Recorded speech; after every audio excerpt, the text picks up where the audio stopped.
তুলি প্লিজ আমাকে ছেড়ে যেও না, আমি তোমাকে ছাড়া বাঁচতে পারবো না। ছাড় আমাকে, আজ থেকে তোর সাথে আমার আর কোনো সম্পর্ক নেই। প্লিজ তুলি, একটাবার আমার কথাটা তো শোনো। আমি তোকে ভালোবাসি না, আমি অয়নকে ভালোবাসি। ছাড় আমাকে। না, আমি ছাড়বো না। তুমি আমাকে ছেড়ে যেতে পারো না, তোমাকে ছাড়া আমি মরেই যাব। তুই মরলে আমার কি? আমি বললাম না আমি তোকে ভালোবাসি না, আমি অয়নকে ভালোবাসি। আজ থেকে আমাকে ভুলে যা। তুলি, তুমি না বলেছিলে তুমি আমাকে নিজের জীবনের থেকেও বেশি ভালোবাসো, তাহলে কিভাবে আমাকে ছেড়ে চলে যাচ্ছ? আমার ভালোবাসায় তো কোনো কমতি ছিল না। আগে যখন বলেছিলাম তখন তোকে ভালোবাসতাম, কিন্তু এখন আর বাসি না। কিন্তু কেন? তোর মতো হাবা খ্যাত ছেলের সাথে এতদিন প্রেম করেছি যে সেটাই তোর ভাগ্য। এই বলে তুলি সেখান থেকে চলে যায়। আমি ওকে অনেক ডাকি, কিন্তু ও আমার দিকে একবারও ফিরেও তাকায় না।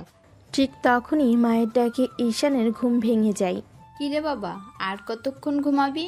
তোকে না বললাম আজকে তোর বড় বোনকে ছেলেপক্ষ দেখতে আসবে, অনেক কাজ পড়ে আছে, একটু সাহায্য কর আমাকে। ঠিক আছে মা, তুমি যাও, আমি ফ্রেশ হয়ে আসছি। হ্যাঁ, তাড়াতাড়ি আয়। ঈশানের মা চলে যায়, কিন্তু ঈশান তখনও বিছানায় বসে আছে। তখন ঈশান মনে মনে বলে, কেন তার কথা এত মনে হয়? আমি তো তাকে ভুলে থাকতে চাই, কিন্তু কেন ভুলতে পারি না? এটাই হয়তো ভালোবাসার টান। আমি তাকে মন থেকে ভালোবেসেছিলাম, কিন্তু ও আমার ভালোবাসার মূল্য দেয়নি। ঈশান তখন আর কিছু না বলে একটি দীর্ঘশ্বাস ছেড়ে বিছানা থেকে উঠে পড়ে। তারপর ওয়াশরুমে গিয়ে ফ্রেশ হয়ে নেয়। আরে এত বকবক করলে হবে? আমি হচ্ছি নায়ক, আর আমি এখন পর্যন্ত আমার পরিচয়টা দিতে পারলাম না। তো প্রিয় পাঠকরা, আমি হচ্ছি ঈশান বাবা ঢাকার আমি হচ্ছি ঈশান বাবা ঢাকা শহরের একজন নামী ব্যবসায়ী। আমরা দুই ভাই বোন। আপু আমার থেকে 4 বছরের বড়, আর আজকে আপুকে দেখতে আসবে ছেলেপক্ষ। তো এরপর ফ্রেশ হয়ে সোজা নিচে চলে আসলাম। বাবা ড্রয়িং রুমে বসে খবরের কাগজ পড়ছে, আমাকে দেখেই বাবা আমাকে ডাক দেয়। কিরে, কতক্ষণ ধরে তোর জন্য অপেক্ষা করছি, কিন্তু তোর দেখি ঘুম ভাঙারই কোনো খবর নেই। কেন বাবা, কোনো দরকার ছিল নাকি? হ্যাঁ, তোকে একটু অফিসে যেতে হবে। একজন বিদেশি ক্লায়েন্ট আসবে ডিল করার জন্য। আমাকে তো এখন বাড়িতে থাকতে হবে, তাই আমি যেতে পারবো না। ঠিক আছে বাবা, কখন যেতে হবে?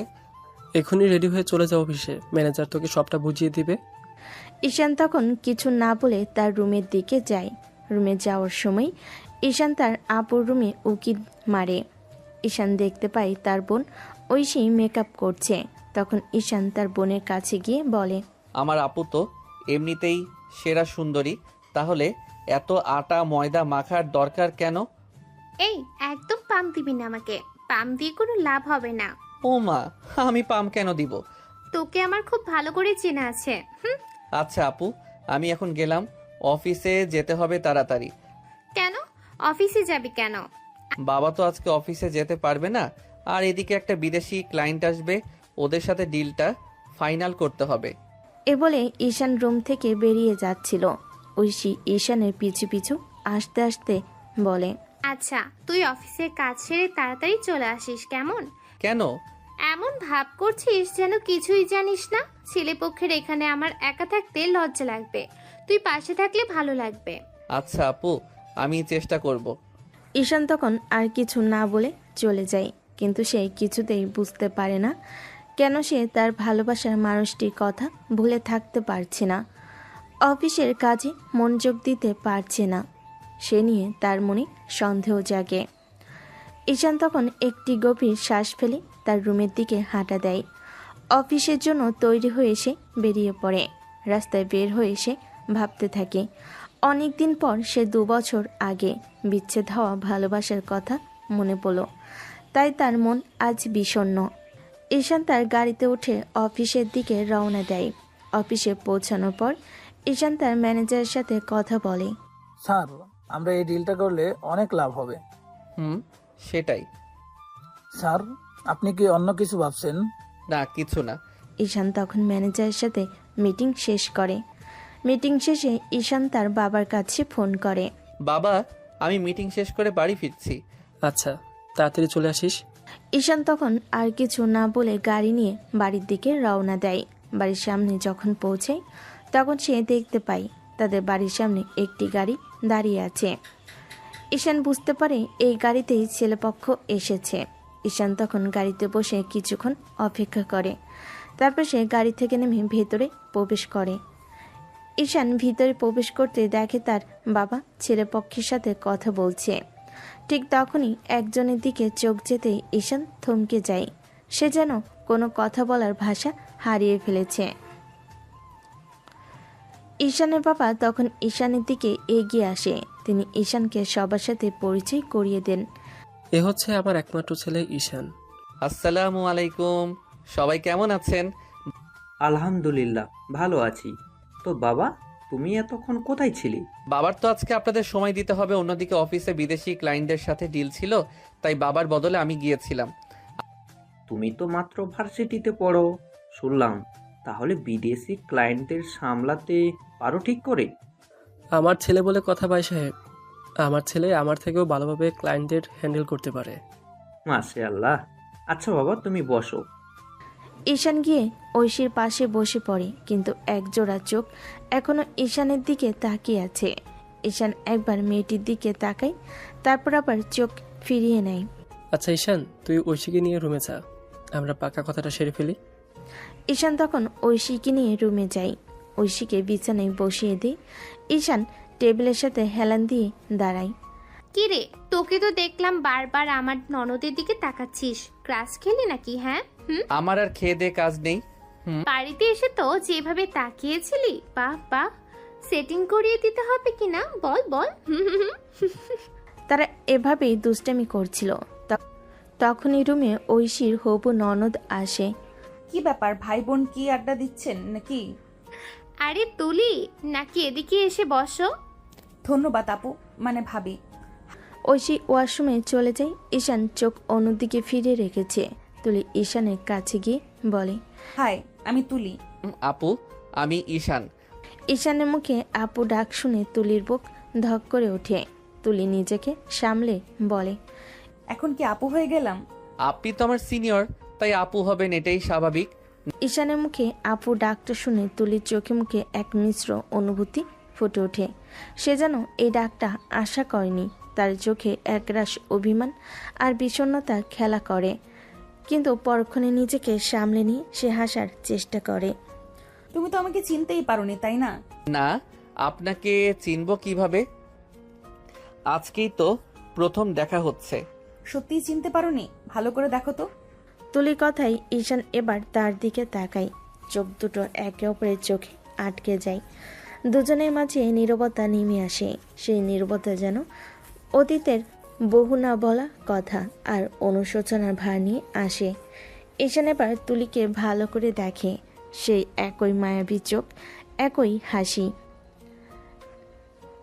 আজ শুধু এই হাসিটা তার কাছে মিথ্যা মনে হয়। তার মনে হয় সেই পুরনো কষ্টটা আবার দানা বাঁধতে থাকে। চিনতে পারলাম, আপনি তুলি, আমার বড় বোনের হবু ননদ, আর আমি ঈশান, আপনার ভাবির একমাত্র ভাই। ঈশানের এই কথা শুনে তুলির চোখে জল চলে আসে। সে হয়তো ভেবেছিল ঈশান তাকে দেখে খুশি হবে, পুরনো স্মৃতি মনে করবে, কিন্তু ঈশানের কাঠিন্যতা তাকে আঘাত করে। ঈশান, আমি জানি তুমি আমার উপর রাগ করে আছো, কিন্তু আমি তো... আপনার সাথে আমার কোনো কথা নেই, আপনি বরং আমার আপুর কাছে যান। ঐশী আপু ওয়াশরুম থেকে বের হলে আপনাদের কথাবার্তা শুরু করতে পারবেন না। ঈশান কথাটি বলেই রুম থেকে বের হতে যায়। তুলি পিছন থেকে ডাকতে থাকে, ঈশান দাঁড়াও প্লিজ, আমার কথাগুলো শোনো। ঈশান আর দাঁড়ায় না, সে ধীর পায়ে রুম থেকে বেরিয়ে চলে যায়। তুলি অসহায় চোখে তার চলে যাওয়া দেখতে থাকে। ঈশানের এই আচরণে সে কষ্ট পেলেও বুঝতে পারে সে নিজেই এই কষ্টের জন্ম দিয়েছে। ঐশী ওয়াশরুম থেকে বেরিয়ে তুলিকে একা দাঁড়িয়ে থাকতে দেখে। কি ব্যাপার তুলি, তুমি একা দাঁড়িয়ে আছো কেন? ঈশান কোথায়? ও হয়তো নিচে গেছে। একা একা চলে গেল, অদ্ভুত তো। চলো নিচে যাই, বাবা মনে হয় পাকা কথা বলে ফেলেছেন। ঐশী আর তুলি নিচে নেমে যায়। ততক্ষণে ঈশান তার বাবার পাশে গিয়ে বসে পড়েছে। তুলিকে দেখে ঈশান অন্যদিকে মুখ ফিরিয়ে নেয়। ঐশীকে দেখে তুলির বাবা বলে, এসো মা, এসো। আমরা সবাই মিলে ঠিক করেছি আগামী মাসেই বিয়ের দিন ধার্য করা হবে, যদি তোমাদের কোনো আপত্তি না থাকে। আমাদের কোনো আপত্তি নেই। তুলির বাবা মা আর ভাই হৃদয়ও রাজি হয়। সবাই এক মুহূর্তের জন্য আনন্দিত হয়ে ওঠে, কেবল ঈশান ছাড়া। সে এখনো গম্ভীর হয়ে বসে আছে, তার মন যেন এই আনন্দে অংশ হতে পারছে না। কি ব্যাপার শালাবাবু, তোমার তো মন খারাপ লাগছে, কিছু হয়েছে নাকি? ভাইয়া কিছু হয়নি, একটু টায়ার্ড আছি।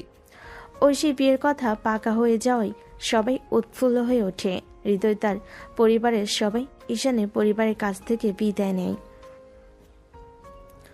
গাড়িতে ওঠার আগে তুলি একবার ঈশানের দিকে তাকায়। ঈশান তখনও তার দিকে মুখ ফিরিয়ে রেখেছে। তুলির চোখে আবারও জল আসে। সে দ্রুত গাড়িতে উঠে বসে। গাড়ি চলে যাওয়ার পর ঈশান যেন হাঁপ ছেড়ে বাঁচে। সে সোজা নিজের ঘরে চলে যায়। বিছানায় বসে ঈশান একটি দীর্ঘশ্বাস ছাড়ে। তুলি, আজ তুমি আমার জীবনে ফিরে এসেছো, কিন্তু সেই তুলি হয়ে নয় যে তুলিকে আমি ভালোবেসেছিলাম। আজ তুমি আমার বড় বোনের ননদ, আর আমাদের সম্পর্কটাও এখন কেবল সেইটুকুতেই সীমাবদ্ধ। আমি আর তোমাকে আমার জীবনে কোনো সুযোগ দেব না। ঈশান তার মনের এক কঠোর প্রতিজ্ঞা করে, কিন্তু সে জানে না এই প্রতিজ্ঞা রক্ষা করা কতটা কঠিন হবে, কারণ ভালোবাসার টান এত সহজে ভোলা নয়। ঐশী বিয়ের কথা পাকা হওয়ার পর ঈশান তার ঘরে দরজা বন্ধ করে দেয়।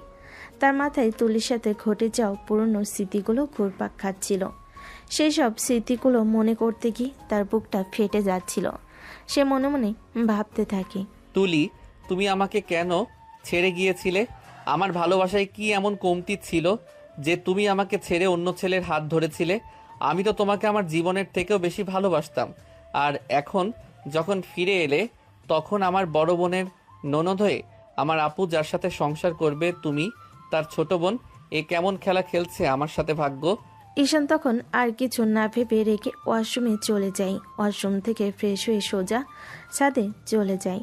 ছাদের রেলিং ধরে সে নিচে তাকিয়ে আছে আর এক গভীর চিন্তায় মগ্ন। তখনই তার বাবা তার কাছে আসে। কি রে বাবা, এই সন্ধ্যাবেলা ছাদে কি করছিস? নিচে আয়। বাবা, তুমি এখানে? হ্যাঁ, তুই একা একা ছাদে চলে এলি যে, তাই দেখতে এলাম। তোর কি মন খারাপ? না বাবা, মন খারাপ হবে কেন? তুই যতই লুকানোর চেষ্টা করিস না কেন, আমি তোর বাবা, আমি জানি তোর মন খারাপ। কি হয়েছে আমাকে বল। ঈশান তার বাবাকে বলতে চাইলেও বলতে পারে না, কারণ তুলির সাথে তার সম্পর্কটা কেউই জানতো না। তুলি তাকে সম্পর্কটা গোপন রাখতে বলেছিল। কিছু হয়নি বাবা, তুমি যাও, আমি একটু পরে আসছি। আচ্ছা ঠিক আছে, তাড়াতাড়ি আসিস। ঈশানের বাবা চলে যাওয়ার পর ঈশান আবার ভাবতে থাকে। সে ভাবে তুলি হয়তো তার সাথে কথা বলতে চেয়েছিল, কিন্তু সে তুলিকে কোনো কথা বলার সুযোগ দেয়নি। তাহলে কি সে ভুল করেছে? ঈশান মনে মনে বলে, আমি কি তুলির সাথে বেশি কঠোর ব্যবহার করে ফেলেছি? ওর হয়তো কিছু বলার ছিল। আচ্ছা, আমি তো চাইলে ওর সাথে কথা বলতে পারি, কিন্তু ওর সাথে কথা বলবো কিভাবে? আপু আর ভাবির মধ্যে দিয়ে কথা বলাটা তো ঠিক হবে না। ওইদিকে তুলি বাড়িতে গিয়ে চুপচাপ নিজের রুমে বসে আছে। তার মনটাও ঈশানের মতোই খারাপ। সে ভাবছিল ঈশান তাকে কতটা ঘৃণা করে। তখনই তার রুমে তার ভাই হৃদয় আসে। কিরে তুলি, তুই এখানে একা একা বসে আছিস কেন? কিছু না ভাইয়া। তোর কি মন খারাপ? না ভাইয়া। আমাকে মিথ্যে বলিস না, আমি জানি তোর মন খারাপ। কি হয়েছে আমাকে বল। কিছু না ভাইয়া, এমনিতেই মনটা ভালো নেই। ঠিক আছে, কিছু প্রয়োজন হলে বলিস। পরের দিন সকালবেলা ঈশান তার মায়ের সাথে সকালের নাস্তা খাচ্ছিল। তখনই তার মোবাইলে একটি মেসেজ আসে। মেসেজটি ছিল তুলির। হাই ঈশান, আমি তুলি। তোমার সাথে আমার কিছু কথা ছিল। তুমি কি আজ বিকেলে আমার সাথে দেখা করতে পারবে? ঈশান মেসেজটি পড়ে অবাক হয়। সে কি উত্তর দিবে বুঝতে পারে না।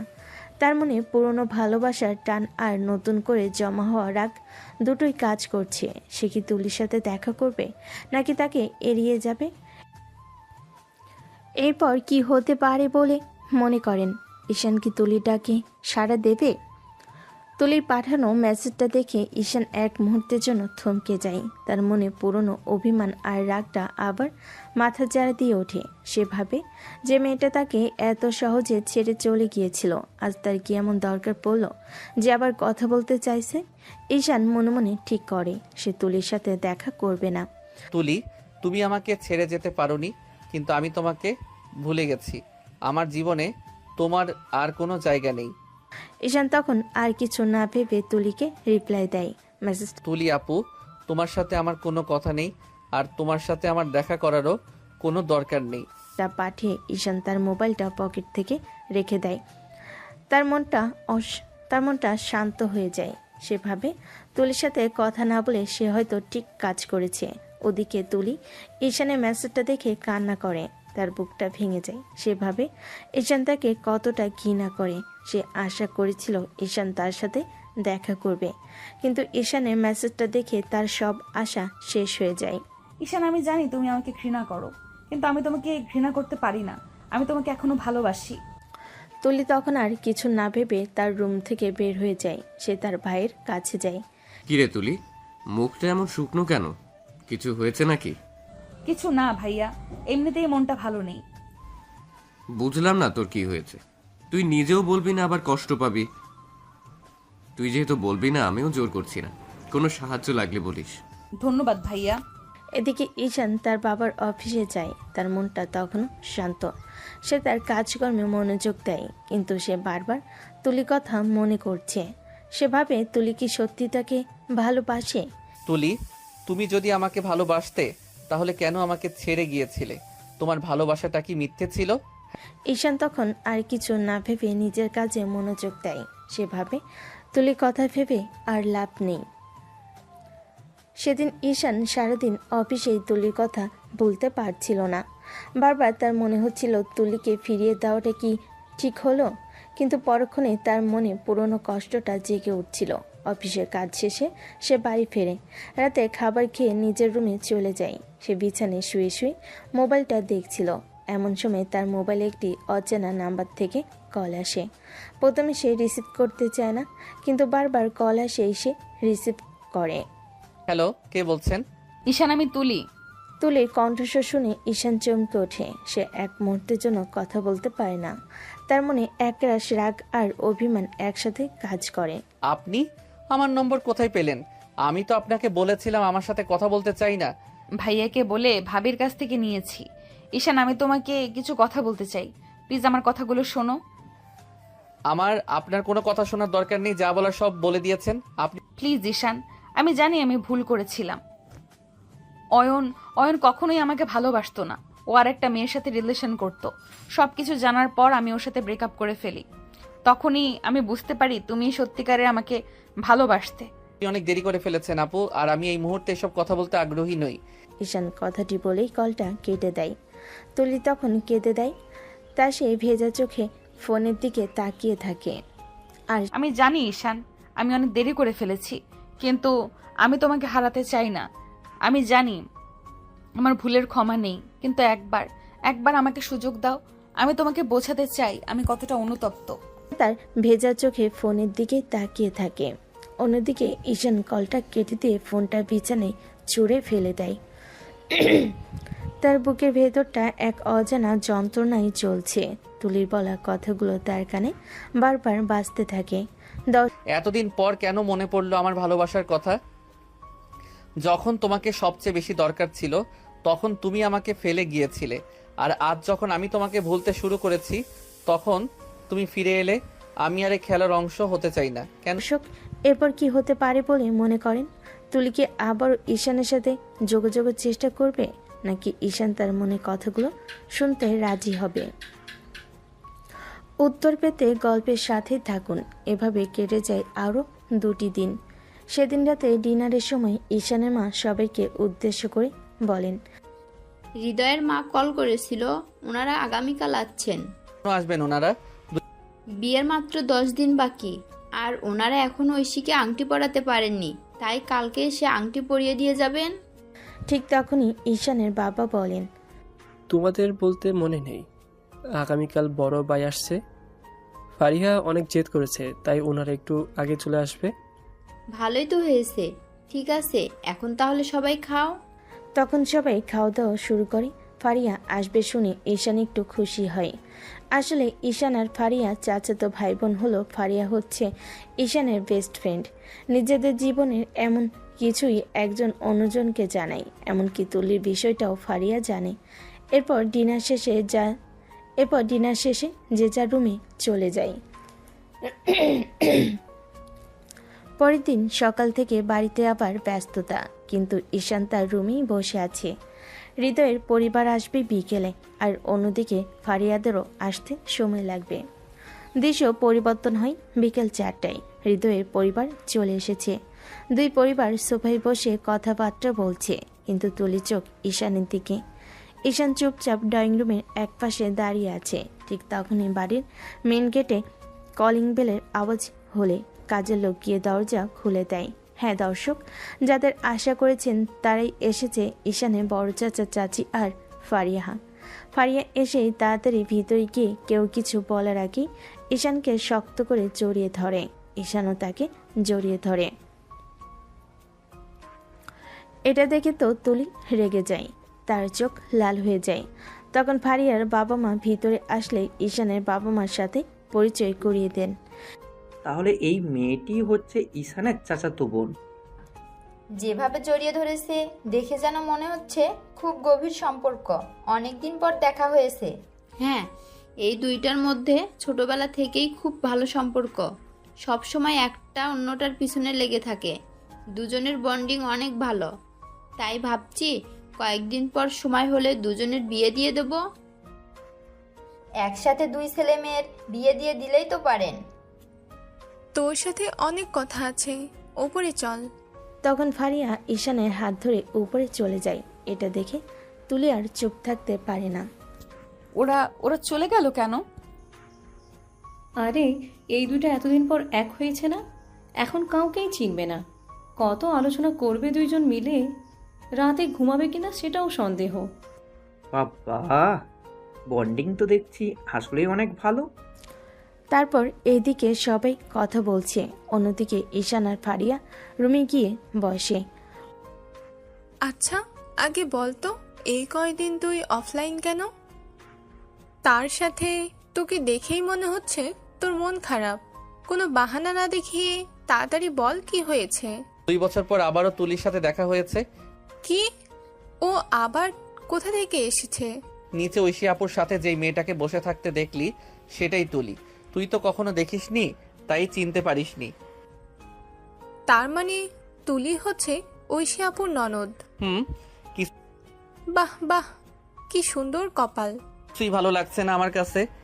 বারবার ক্ষমা চাইছে, সে নাকি ভুল বুঝতে পেরেছে। যেই ছেলের সাথে রিলেশন করতো ওর সাথে ব্রেকআপ করে ফেলেছে। আচ্ছা ভাই, এখন এগুলো বাদ দে। তোর একমাত্র বোনের বিয়ে, চিল মোডে থাকবি। আর তুই এরকম মন খারাপ নিয়ে থাকলে হবে? এখন আমি এসে গেছি, তোর মন খারাপ আর থাকতে দিব না। এই দুইটা একা একা এতক্ষণ উপরে কি করছে? আর ভালো লাগছে না। কি যে করি, আইডিয়া। আন্টি, আমি ভাবিকে রুমে নিয়ে যাই। ভাবি ভারী জামা কাপড় পরে আছে তো অস্বস্তি লাগতে পারে। ঠিক আছে মা, নিয়ে যাও। ঐশী তখন তুলির সাথে তার রুমে যায়, কিন্তু তুলির মনটা তখন ঈশানের দিকে। সে বারবার ঈশানের ঘরের দিকে তাকাচ্ছে। ঐশীর রুম থেকে ঈশানদের দেখা যায়। তুলি দেখতে পাই ঈশান আর ফারিয়া তখনও গল্প করছে। এরা এখনো গল্প করছে? এদের কি কোনো কাজ নেই? তুলি তখন আর নিজেকে সামলাতে পারে না। সে ঐশীকে কিছু না বলে চুপচাপ ঈশানের ঘরের দিকে যায়। সে আস্তে আস্তে দরজায় নক করে। ঈশান দরজা খুলে তুলিকে দেখে অবাক হয়ে যায়। আপনি এখানে কি করছেন? আমার দরকার আছে। ঈশান তখন তুলিকে দরজা থেকে সরাতে যায়। তখন ফারিয়া ঈশানকে বলে, কি রে, দরজা থেকে সরে দাঁড়া, আপুকে আসতে দে। ও না, ও হচ্ছে তুলি, ঐশী আপুর ননদ। ও, তাহলে এই হচ্ছে তুলি, যার কারণে আমার ভাইটার এই অবস্থা। ফারিয়ার কথায় তুলি অবাক হয়ে যায়। সেভাবে ফারিয়া কি তাহলে সব জানে? কি ব্যাপার, কিছু দরকার আছে? হ্যাঁ, ঈশানের সাথে কথা আছে। তাহলে বলো, আমি তো আছি। আমি ঈশানের সাথে একা কথা বলতে চাই। কেন? আমার সামনে বলতে সমস্যা কোথায়? আমি তো ঈশানের বেস্ট ফ্রেন্ড, আমাদের মধ্যে কোনো গোপন বিষয় নেই। ফারিয়ার কথায় তুলি রেগে যায়। সে ফারিয়াকে কিছু বলতে যায়, তখনই ঈশান বলে, আপনি এখন যান, আমার আপনার সাথে কোনো কথা নেই।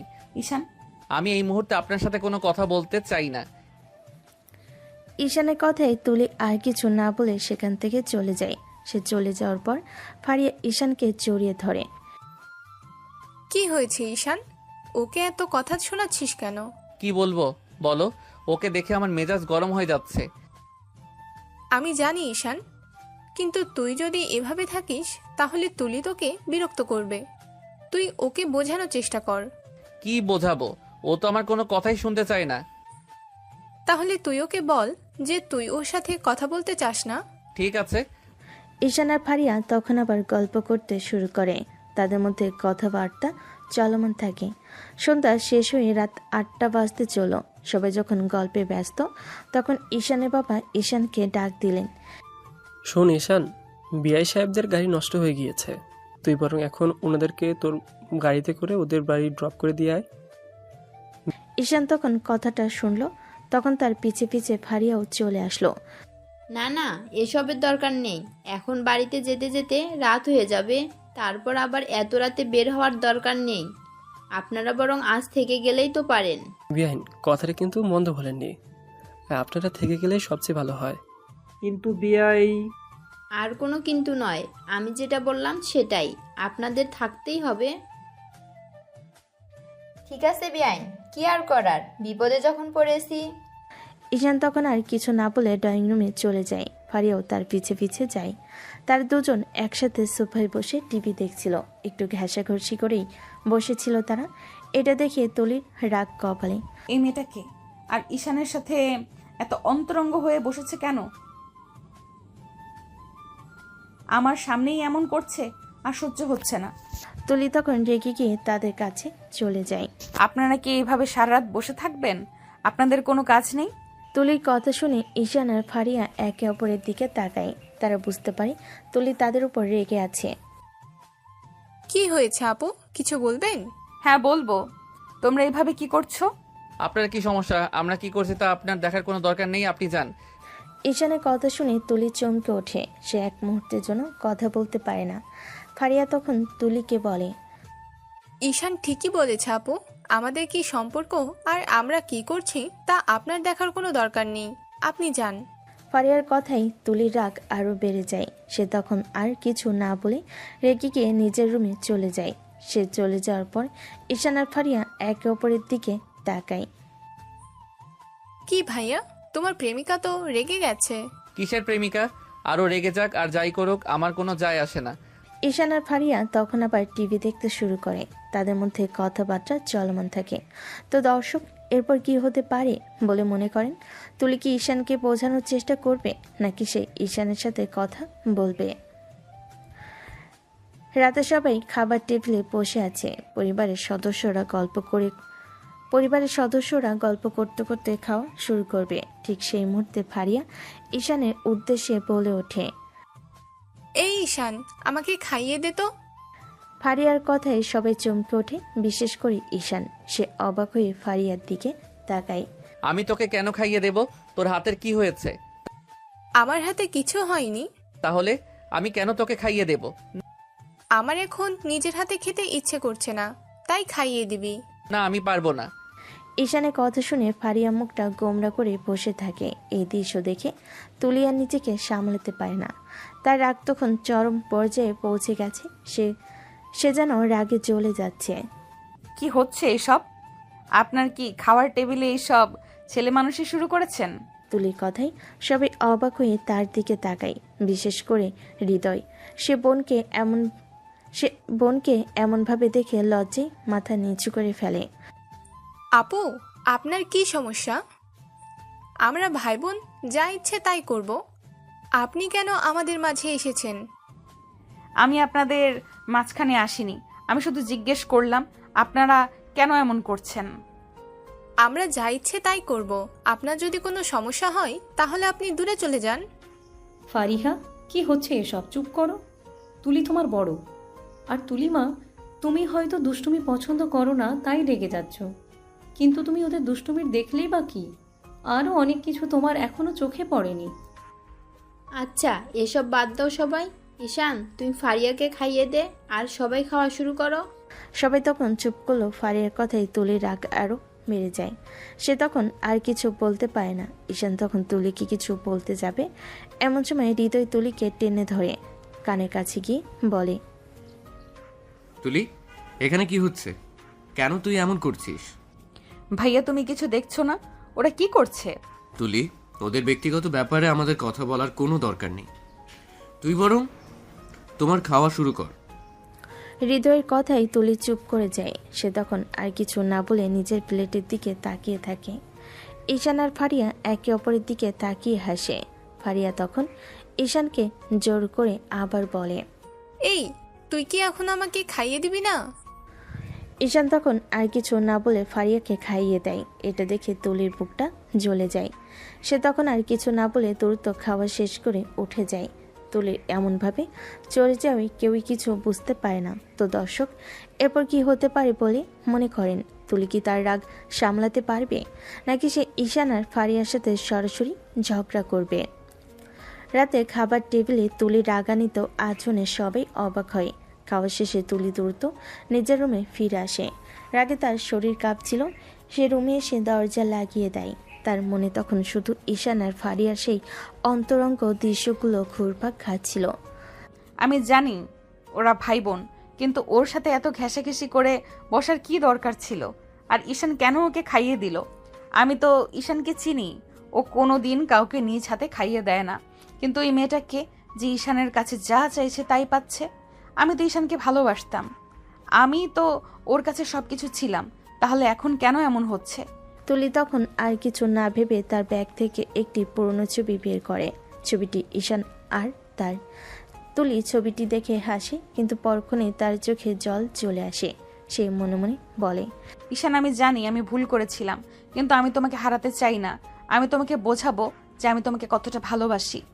এদিকে ঈশান আর ফারিয়া খাওয়া শেষ করে ছাদে যায়। ঈশান তার মন খারাপ করে আছে। কিরে ভাইয়া, মন খারাপ কেন? আর বলিস না, তুলি আমাকে আর সহ্য করতে পারছে না। এতে মন খারাপ করার কি আছে? ও তো তোমাকে ভালোবাসে, তাই তো তোমাকে অন্য একটি মেয়ের সাথে দেখে ওর রাগ হচ্ছে। আমি জানি, কিন্তু ও যে আমাকে ভুল বুঝেছিল সেটা আমি ভুলতে পারি না। ঠিক আছে, এখন এসব বাদ দে, তোর বোনের বিয়ে চিল মোডে থাক। ঈশান তখন আর কিছু না বলে হাসে। তারা দুজন গল্প করতে করতে অনেক রাত করে রুমে ফিরে। পরের দিন খুব ভোরে তুলির ঘুম ভেঙে যায়। মনটা অস্থির লাগায় সে কিছুতেই ঘুমাতে পারছিল না। তাই সে চুপচাপ রুম থেকে বেরিয়ে বারান্দায় এসে দাঁড়ায়। সে দেখতে পায় হৃদয়ও বারান্দায় দাঁড়িয়ে আছে। সে হৃদয়ের কাছে যায়। ভাইয়া, তুমি এত সকালে উঠে গেছো যে? হ্যাঁ, একটা জরুরি কল ছিল। হৃদয় দ্রুত ফোনটা পকেটে ঢুকিয়ে নেয়। তুলি লক্ষ্য করে তার ভাইয়ের মুখে চিন্তার ছাপ। তুলি তখন কিছু না বলে চলে আসে বারান্দা থেকে, বেরিয়ে যায়। ঠিক তখনই হৃদয়ের মোবাইলটা আবার বেজে ওঠে। হৃদয় দ্রুত সেটা রিসিভ করে। তুলি তখন বাহিরে দাঁড়িয়ে একটু শোনার চেষ্টা করে। তুলি শুনতে পায় হৃদয়ের ওপর প্রান্ত থেকে একটি মেয়ের কণ্ঠস্বর ভেসে আসছে। হৃদয়, তুমি ঐশীকে বিয়ে করবে না তো? তুমি তো আমাকে বিয়ে করার কথা দিয়েছিলে। আমি কি তাহলে তোমার জন্য অপেক্ষা করব? শোনো, আমি তোমাকে সবটা বুঝিয়ে বলছি। ঐশীর বাবার অনেক টাকা, আর আমাদের ব্যবসা এখন ভালো চলছে না। ঐশীকে বিয়ে করলে আমি অনেক লাভবান হব।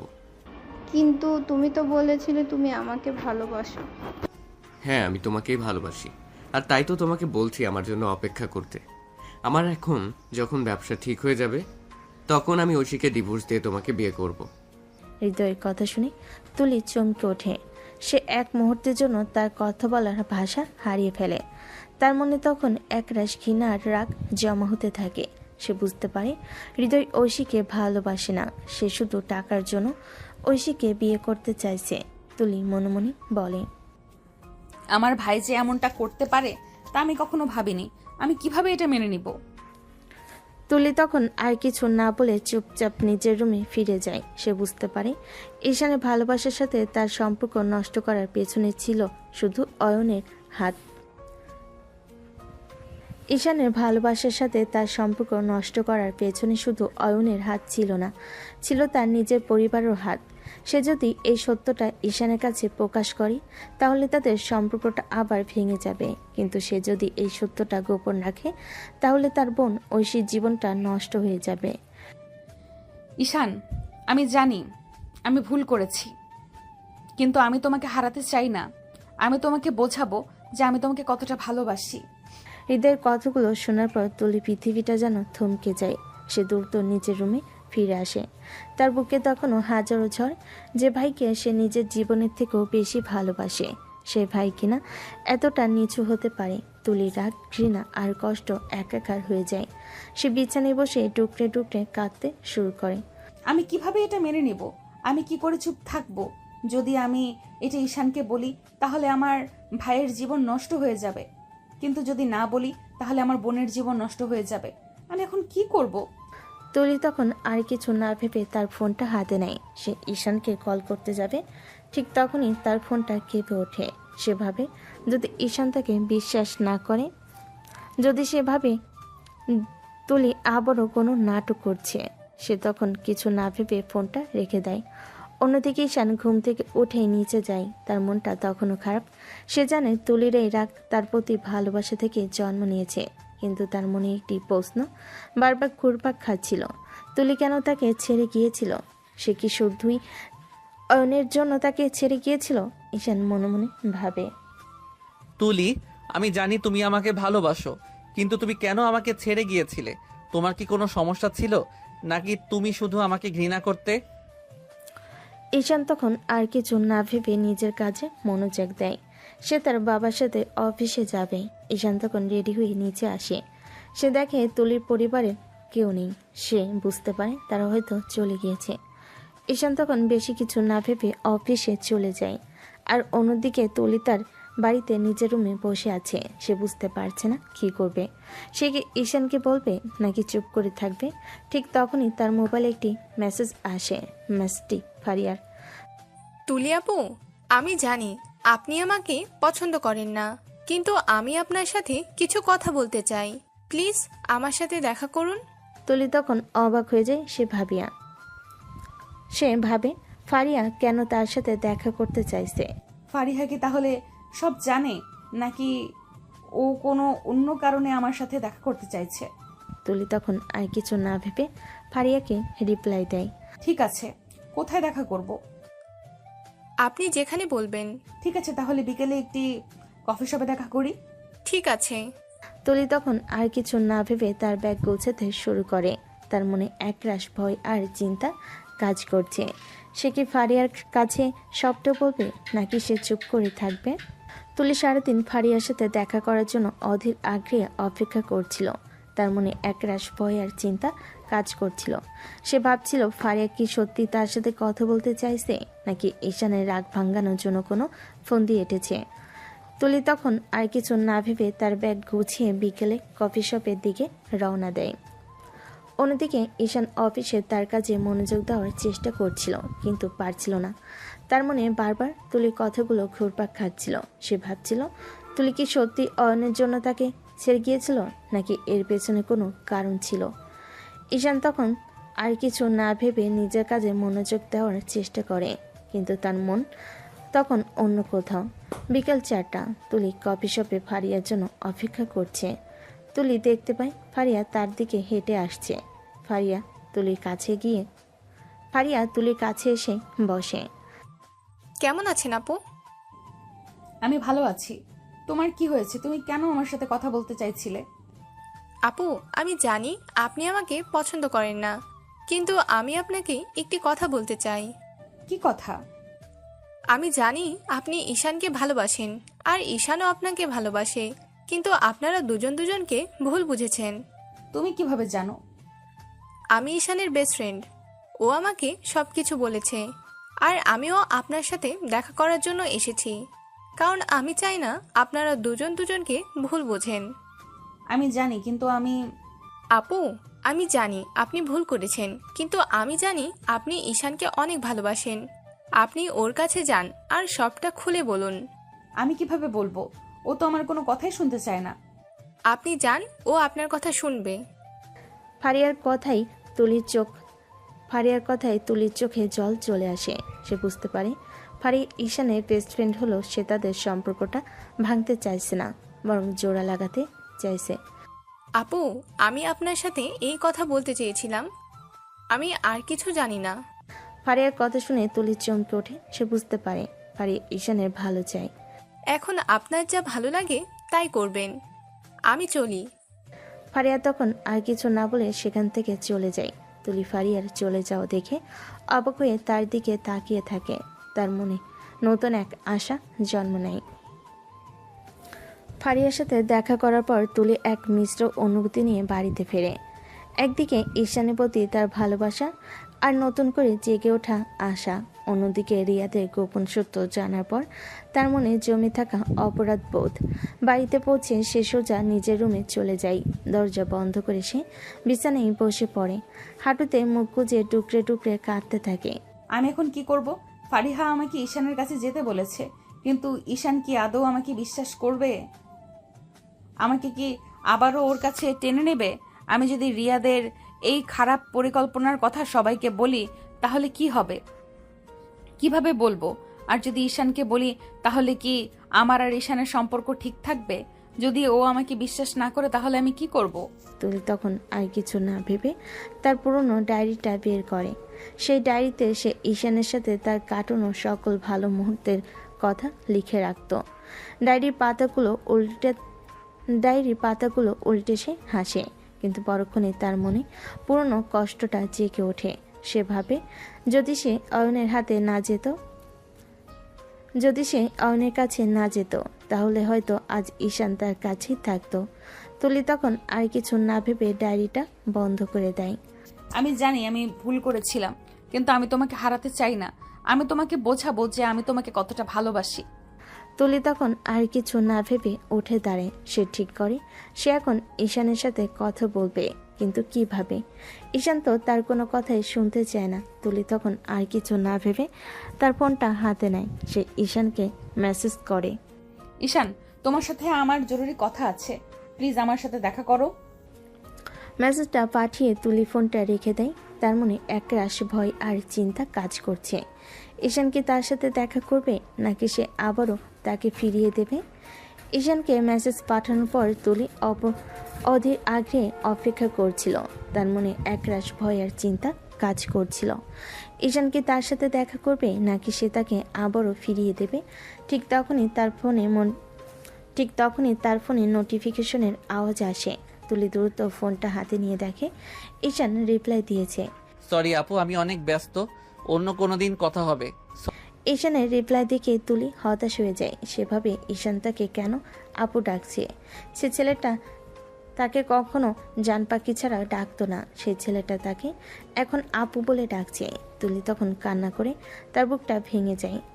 ঈশান, তুমি কিভাবে আমাকে আপু ডাকতে পারো? যাকে তুমি কোনোদিন জান পাখি ছাড়া ডাকতে না, তাকে কিভাবে আপু বলে ডাকছো? আমি জানি আমি ভুল করেছিলাম, কিন্তু আমি তোমাকে হারাতে চাই না। আমি তোমাকে বোঝাবো যে আমি তোমাকে কতটা ভালোবাসি। তুলি তখন আর কিছু না ভেবে তার ফোনটা ছুঁড়ে ফেলে দেয়। সে তখন তার রুমে একা বসে কাঁদে।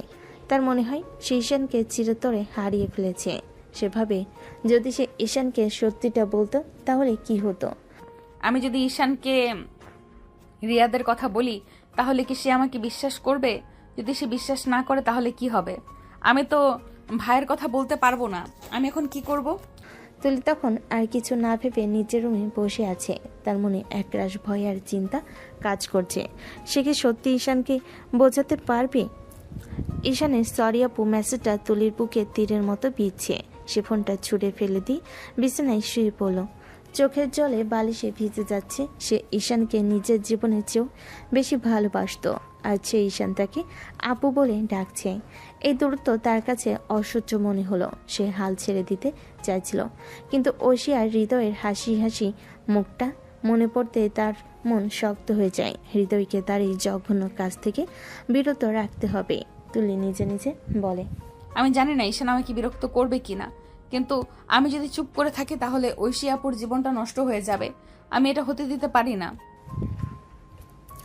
তুলি তখন আর কিছু না ভেবে উঠে বসে। সে ঠিক করে সে ঈশানের কাছে যাবে, কিন্তু কিভাবে? ঈশান তো তার কোনো কথাই শুনতে চায় না। তুলি তখন আর কিছু না ভেবে তার ফোনটা হাতে নেয়। সে ঈশানকে মেসেজ করতে যাবে। ঠিক তখনই তার মোবাইলে একটি অচেনা নাম্বার থেকে কল আসে। তুলি বিরক্ত হয়ে কলটা রিসিভ করে। হ্যালো, কে বলছেন?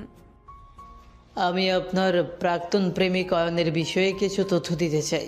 অয়নের নাম শুনে তুলি চমকে ওঠে। হারানোর স্মৃতিগুলো এক মুহূর্তের জন্য ফিরে আসে। সে এক মুহূর্তের জন্য কথা বলতে পারে না। কে বলছেন আপনি, আর কিসের তথ্য? আমি একজন প্রাইভেট ডিটেকটিভ। অয়নের একটি পারিবারিক কেসের সূত্র ধরে আমি আপনাদের দুজনের সম্পর্কে জেনেছি। আমি জানি আপনি অয়নকে ভালোবাসতেন না। আপনি ওকে শুধু আপনার পরিবারের সম্মান বাঁচানোর জন্য ত্যাগ করেছিলেন। তুলি যখন প্রাইভেট ডিটেকটিভের সাথে কথা বলছিল তখন সে বুঝতে পারে যে ডিটেকটিভটি তার পরিবারের গোপন সত্যটি জানে। ডিটেকটিভটি বলে, অয়ন আসলে তুলির বাবার একটি পূর্ণ গোপন তথ্য জেনেছিল। সেই তথ্য দিয়ে সে তুলির বাবাকে ব্ল্যাকমেল করতে চেয়েছিল। তুলি এই খবরটা জানার পর ঈশানকে দূরে সরিয়ে দেয়, কারণ সে জানতো যদি ঈশানের সাথে সে থাকে তাহলে ঈশানের পরিবারও এই সমস্যার শিকার হতে পারে। অয়ন আপনাকে ছেড়ে যায়নি। আপনি ওকে আপনার পরিবারের সম্মান আর ঈশানের ভবিষ্যতের জন্য ত্যাগ করেছিলেন। আপনি কেন আমাকে এসব বলছেন? আমি আমার কাজ করি। অয়ন মারা গেছে, কিন্তু তার রেখে যাওয়া কিছু তথ্য এখনও আমার কাছে আছে। সেই তথ্যগুলো আপনার পরিবারের জন্য বিপজ্জনক হতে পারে। আমি আপনাকে সাহায্য করতে চাই। আপনার ভাইয়ের সাথে আয়েশীর বিয়েটা কেন হচ্ছে সেই তথ্যটা আমি জানি। এখন আমি চাইলেই সবটা প্রকাশ করতে পারি, কিন্তু এতে যে কোনো পক্ষের একটি ক্ষতি হতে পারে। আমি কি করব কিছুই বুঝতে পারছি না। আচ্ছা, আমি আপনাকে বলেই শোনেন। আপনার এখন উচিত হবে আপনার পরিবারের কাউকে আপনার ভাইয়ের ব্যাপারে না জানিয়ে ঐশীর পরিবারকে জানানোর চেষ্টা করেন। আমি নিজেও অনেক চেষ্টা করেছি, কিন্তু প্রতিবারই ভয় পাই যদি আমার আর ঈশানের সম্পর্কটা আরো খারাপ হয়ে যায়। বুঝলাম, কিন্তু পরে যখন সবটা প্রকাশ পাবে তখন ঈশান আজীবন আপনাকে ঘৃণা করবে। তাই এর থেকে ভালো আপনি বিয়ের আগেই জানান, আর ঈশান যদি আপনার ভাগ্যে থাকে তাহলে আপনারই থাকবে। তুলি তখন আর কিছু বলে না, কল কেটে দেয়। এদিকে এই টেনশন, আর অন্যদিকে তার আরেকটা খারাপ লাগছিল অয়নের মৃত্যুর কথা শুনে। প্রাইভেট ডিটেকটিভের কাছ থেকে পাওয়া তথ্যগুলো তুলির মনে এক নতুন আলোড়ন সৃষ্টি করে। একদিকে যেমন সে জানতে পারে যে তার অতীত প্রেম নিছক ভুল বোঝাবুঝি ছিল না, তেমন অন্যদিকে অয়নের মৃত্যুর খবর এবং হৃদয়ের ষড়যন্ত্র তাকে আরও বেশি চিন্তিত করে তোলে। তুলি তার ফোনটা হাতে নিয়ে বসে থাকে। ডিটেকটিভ ঠিকই বলেছে, আমার এখন চুপ থাকা ঠিক হবে না, কিন্তু ঈশানকে কিভাবে বোঝাবো? পরদিন সকালে তুলি সিদ্ধান্ত নেয় সে কোনোভাবে চুপ করে থাকবে না, কিন্তু সরাসরি ঈশানের কাছে যাওয়াটা বুদ্ধিমানের কাজ হবে না। সে তখন তার ভাইকে চোখে চোখে রাখার সিদ্ধান্ত নেয়। সকালে নাস্তার টেবিলে হৃদয়কে দেখে তুলির গা ঘিন ঘিন করে ওঠে। হৃদয় খুব স্বাভাবিকভাবে তুলির বাবা মায়ের সাথে কথা বলছিল, যেন কিছুই হয়নি। হৃদয় তখন তার মাকে উদ্দেশ্য করে বলে, মা, ঐশীর জন্য একটা সারপ্রাইজ আছে। আজ বিকেলে আমরা ঈশানদের বাড়িতে যাব। ওর যা কিছু পছন্দ হবে আমি সব কিনে দেব। সত্যি খুব ভালো করেছিস বাবা। হৃদয়ে নিখুঁত অভিনয় দেখে তুলির চোখে জল চলে আসে। তার মনে হয় হৃদয় কিভাবে এমন অভিনয় করতে পারে। আমি আর চুপ করে থাকতে পারবো না, কিন্তু কিভাবে ঈশানকে সবটা বলবো? ঈশান তখন তার নিজের বাড়িতে নাস্তা শেষ করে অফিসে যাওয়ার জন্য প্রস্তুত হচ্ছিল। তুলি তখন দ্রুত মোবাইল হাতে নিয়ে ঈশানকে মেসেজ করার সুযোগ খোঁজে। সে জানে এই মুহূর্তে ঈশানকে ফোন করা ঠিক হবে না। ঈশান, আমি জানি তুমি আমার উপর রেগে আছো, কিন্তু প্লিজ আমার কথা শোনো, এটা খুব জরুরি। তোমার আপুর জীবন নিয়ে কথা। তোমার অফিস শেষ হলে আমাকে কল করবে। ঈশান তখন নিজের বাড়িতে তার মেসেজটা দেখে। সে বুঝতে পারে তুলি হয়তো সত্যি কিছু বলতে চাইছে, কিন্তু তার মনে পুরনো রাগটা আবারও জেগে ওঠে। সরি আপু, আমি আপনার সাথে দেখা করতে বা কথা বলতে আগ্রহী নই। প্লিজ আমাকে আর মেসেজ করবেন না। ঈশানের রিপ্লাই দেখে তুলির চোখে জল আসে। সে হতাশ হয়ে যায়। আর বসে থাকা যাবে না। আজকে যখন সবাই ঈশানদের বাড়িতে যাবে তখনই সবার সামনে আমি সবটা বলে দিব। আমার যা হওয়ার হবে, কিন্তু ঐশী আপুর জীবনটা নষ্ট হতে দিতে পারি না। তুলি তখন আর কিছু না ভেবে দৃঢ় প্রতিজ্ঞা করে। সে জানে এ পথটা খুবই কঠিন, কিন্তু তার কাছে আর অন্য কোনো রাস্তা নেই। তুলি এখন এক কঠিন প্রতিজ্ঞা নিয়ে বসে আছে। আজ বিকেলে ঈশানদের বাড়িতে সবার সামনে হৃদয়ের গোপন সত্য ফাঁস করবে। তার মন ভরে আছে ভয়, ঘৃণা আর এক চরম দৃঢ় সংকল্পে। সে জানে এই সিদ্ধান্ত তার জীবন চিরতরে বদলে দেবে। এদিকে ঈশান অফিসে মন দিতে পারছিল না। বারবার তুলি সেই শেষ মেসেজটা তার মনে পড়ছিল। তোমার আপুর জীবন নিয়ে কথা। ঈশানের মনে হচ্ছিল তুলি হয়তো কোনো নাটক করছে, কিন্তু তার ভেতরে এক অংশ তাকে বলছিল তুলি এবার সত্যি কিছু বলতে চাইছে, কিন্তু অভিমান তাকে আর কোনো কথা শুনতে দিচ্ছিল না। আমি জানি না তুলি কি বলতে চাইছে, কিন্তু আমি ওকে আর বিশ্বাস করতে পারছি না। ও যখন আমাকে ছেড়ে গিয়েছিল তখন আমার কোনো কথা শোনেনি, আর এখন যখন আমার প্রয়োজন নেই তখন কেন ফিরে এসেছে? বিকেল হতে হৃদয়, তুলি এবং তাদের বাবা মা ঈশানদের বাড়ির উদ্দেশ্যে রওনা হয়। গাড়িতে বসে তুলি এক গভীর চিন্তায় মগ্ন। হৃদয় তখন তার ফোনে অন্য কারোর সাথে ফিসফিস করে কথা বলছিল। চিন্তা করিস না, সব ঠিক আছে। ঐশীর পরিবার আমাদের জন্য যা করছে তা তোর স্বপ্নের থেকেও বেশি। আমার কাজ শেষ হলেই তোর কাছে ফিরে আসব। হৃদয়ের কথাগুলো শুনে তুলির রাগ আরও বেড়ে যায়। সে তখন তার ফোনটা হাতে নেয় এবং ডিটেকটিভের দেওয়া অডিও ফাইলটি খুঁজে বের করে। সে ঠিক করে এটাই হবে তার ব্রহ্মাস্ত্র। ঈশানদের বাড়িতে পৌঁছে তুলি পরিবারকে ড্রয়িং রুমে অভ্যর্থনা জানানো হয়। ঈশান অফিস থেকে ফিরে এসেছে। সে তখন ঐশীর সাথে গল্প করছিল। তুলি সবাইকে দেখে এক পাশে চুপচাপ দাঁড়িয়ে থাকে, তার চোখে শুধু হৃদয় আর ঈশানের দিকে। আপনারা এসেছেন, খুব ভালো লাগলো। ঐশী তো হৃদয়ের জন্য অপেক্ষা করছিল। হৃদয়, তুমি এসেছো? আমি তোমার জন্য অপেক্ষা করছিলাম। হৃদয় তখন ঐশীর হাত ধরে তার সাথে হাসাহাসি করতে থাকে। এটা দেখে ঈশানের চোখও কোনো সন্দেহ জাগে না, কিন্তু তুলি আর নিজেকে ধরে রাখতে পারে না। সে তখন সবার সামনে গিয়ে দাঁড়ায়। তুলি, আপনারা সবাই একটু শুনুন, আমার কিছু জরুরি কথা আছে। এই কথা শুনে সবাই অবাক হয়ে যায়। ঈশান তখন রেগে তুলির দিকে তাকায়। আপু, আপনি কেন এখানে এসেছেন আর কি বলতে চাইছেন? আমি যে কথাগুলো বলতে চাচ্ছি তাতে হয়তো আমাদের দুই পরিবারের সম্পর্কের চিরদিনের জন্য ফাটল ধরতে পারে, কিন্তু আমার পক্ষে আর চুপ থাকা সম্ভব না। এই বিয়েটা হতে পারে না। তুলির কথায় সবাই অবাক হয়ে যায়। রিয়াদ তখন আতঙ্কিত চোখে তুলির দিকে তাকায়। তুলি, তুমি কি বলছো? তোমার মাথা ঠিক আছে তো? একদম না হৃদয়, আমার মাথা ঠিক আছে, কিন্তু তোমার মাথা ঠিক নেই। তুলি আর দেরি না করে মোবাইলটা বের করে এবং হৃদয়ের সেই গোপন অডিও ফাইলটি প্লে করে দেয়। হৃদয়ের ভয়েসের রেকর্ডিং যখন সে টাকার জন্য ঐশীকে বিয়ে করার কথাটা বলছিল, তখন ড্রয়িং রুমের পরিবেশ নিস্তব্ধ হয়ে যায়। হৃদয়ের ভয়েস রেকর্ডিংয়ে শোনা যাচ্ছিল, দোস্ত, ঐশীকে বিয়ে করলে আমার সব সমস্যার সমাধান হয়ে যাবে। ওর বাবার অনেক টাকা, 6 মাস বড় জোর 1 বছর। এরপর ওকে ডিভোর্স দিয়ে আমি আমার প্ল্যান মতো সব করব। অডিওটি শেষ হতেই ঐশী কাঁদতে শুরু করে। ঈশান রেখে রিয়াদের দিকে তাকিয়ে থাকে, আর হৃদয় তখন হতভম্ব হয়ে তুলির দিকে তাকিয়ে থাকে। অডিও ফাইলটি শেষ হতেই পুরো ড্রয়িং রুম জুড়ে নেমে আসে এক ভয়ঙ্কর নীরবতা। ঐশী তার দুহাতে মুখ ঢেকে ফুপিয়ে কাঁদতে শুরু করে। ঈশান পাথরের মতো দাঁড়িয়ে হৃদয়ের দিকে তাকিয়ে আছে। তার চোখে অবিশ্বাস নয়, চরম ঘৃণা। হৃদয় তখনও হতভম্ব, কিন্তু পরক্ষণেই তার চেহারা বদলে যায় ক্রোধে। এই অপ্রত্যাশিত সত্যের আর নিজেকে ধরে রাখতে পারলেন না। ক্রোধ আর লজ্জায় তার হাত কাঁপতে থাকে। হৃদয়, তিনি দ্রুত হেঁটে হৃদয়ের কাছে গিয়ে সজোরে তার গালে একটি থাপ্পড় বসিয়ে দেন। থাপ্পড়ের শব্দে ঐশী কেঁপে ওঠে। আপনি আমাকে মারলেন, আমার পরিকল্পনা শেষ করে দিলেন। হৃদয় তখন পাগলের মতো রেগে গিয়ে তুলির দিকে ফিরে। তোর জন্যই আমার সব প্ল্যান শেষ হয়ে গিয়েছে।